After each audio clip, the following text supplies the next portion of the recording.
Yashnobod tumani Olmos mahallasidan o'zingizga chiroyli uy qidiryaptimi deysiz, sizni qo'lingizga shunday kalitlarni tutqizadigan, ortiqcha o'zgartirish kiritmaydigan, eng muhimi shaharni eng toza havo joylaridan bo'lgan xonadonimizni hozir sizga obzor qilib beramiz. Xonadonimiz 3 sotuq, 125 kvadratga xonadonlarimiz chiroyli bo'lib tushgan. Hovlisi kattagina, xohlasangiz 2-3 ta mashina qo'yib qo'yishingiz yoki detskiy plashatka qilib foydalanishingiz mumkin. Farzandlaringiz ko'chaga chiqmasdan mashg'ulingizda maza qilib o'ynab yugurib yurishga juda chiroyli sharoit qilingan ekan. Bizning o'zbekchilikda xonadoningizga mehmon kelganda to'g'ri eshikdan olib kelishni yaxshi ko'rishadi. Bu yerda shunaqa sharoit juda chiroyli o'ylangan ekan. Hovlimizga kirib o'rish, to'g'ri yo'ldan kirib kelganingizdan keyin bu yerda bizning studiya formatidagi zalimiz kutib oladi. Zalimiz keng, chiroyli, yorug' qilingan, ranglar yaxshi tanlangan. Bu yerdan oshxonaga o'tib ketamiz. Studiya zalimizdan oshxonaga o'tib ketamiz. Oshxonamiz ham juda chiroyli, keng, to'rt burchak, xohlagan mebelingiz, kuxni mebelingiz chiroyli bo'lib joylashadi. Bu yerda hovliga yana obzor bor, oynalari katta qilib joylashtirilgan.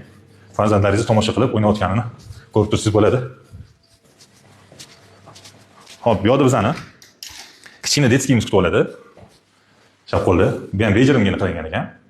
Yorug' tushib turibdi hamma uyga. Yorug'liklar ham yaxshi o'ylangan, svetlar tushib turibdi. Hech qayerda bo'g'ilgan, qisilgan joylar yo'q. Hop, koridorlarimizga e'tibor berayotgan bo'lsangiz, ikkita odam yonma-yon kelsa tiqilib qoladigan koridorimiz hammasi keng chiroyli qilingan. Bu yerdan endi o'ng qo'limizdan kattalar yotoqxonasiga kirib kelamiz. Yotoqxonamiz ham chiroyli, dam oladigan ranglar bilan qilingan. Bu yerda orqada havo aylantirish uchun to'rt burchak joy qoldirilgan ekan. Ancha kattagina. Hop, kengisi общий sanuzel bu yerda joylashgan. Va to'g'rida yana bitta yotoqxonamiz. Bu ham juda chiroyli bo'lar ekan. Nimaga? Chunki yorug'lik to'g'ridan to'g'ri tushar ekan. Mana bu yerdan orqa qo'limizga chiqadigan qotlar qilingan. Havo aylantirishi juda yaxshi o'ylangan. Ya'ni zaxirga ham kelayotgani yo'q. Hech qanaqa xonada issiq juda yaxshi qilingan. Uylarimizda tegi 100% hammasi teplый pol qilingan, hamma sharoitlari mavjud. Boshida aytib o'tganimdek, qo'lingizga shunday kalit tutqizamiz, ortiqcha ish qilishingiz kerak yo'q. Endi hamma o'zini xohishiga qarab yana nimadir qo'shsa bo'ladi.